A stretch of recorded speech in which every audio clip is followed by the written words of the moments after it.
we have straight line L0, the red line here, y equals x minus 2, and L1, which is the green line, x minus 2y equals 0. We try to find L2, which is the symmetric image of L1 with respect to L0.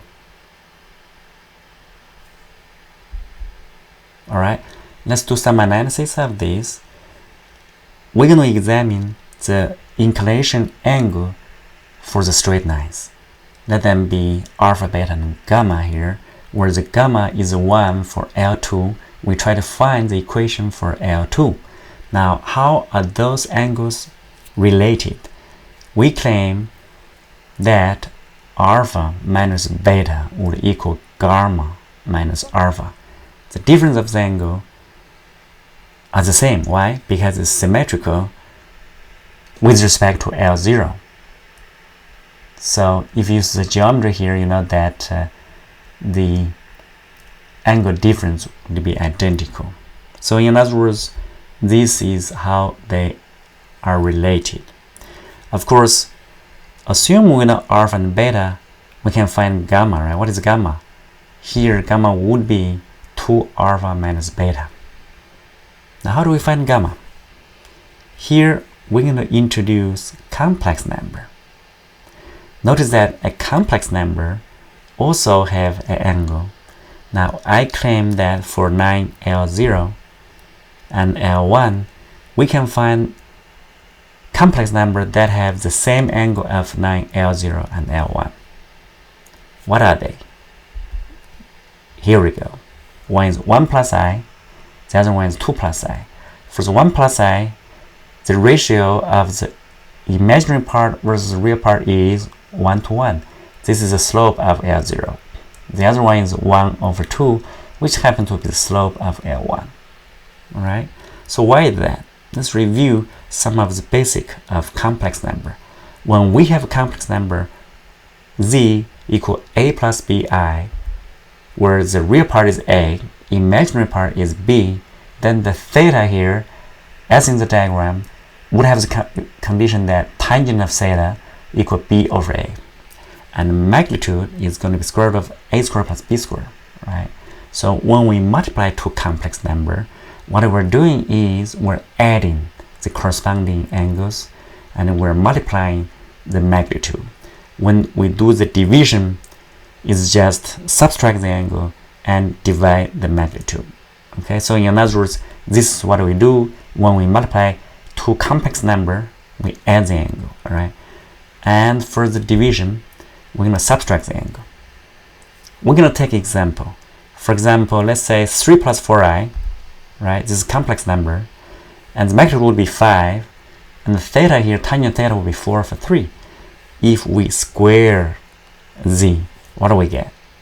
We get z times z, so we know that magnitude would be 5 times 5 would be 25, and the angle would be twice of theta here. All right. In other words, tangent to theta would have the value that is mu, right?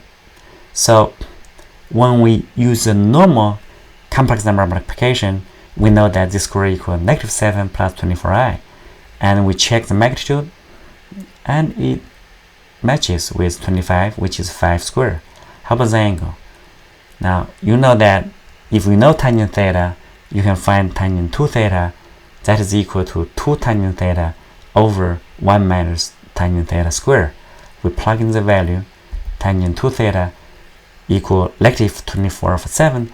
That is identical to the z squares, a plus b, right? Negative 7 versus 24. All right. So with this review, let's go back to our problem. We claim I find two complex numbers for L0 and L1. We need to find gamma. What is a complex number corresponding to gamma? It has to be 2 alpha minus beta. That means I need to square the first complex number and divide the second one, because when you square the angle, you double the angle. When you do the division, you subtract the angle.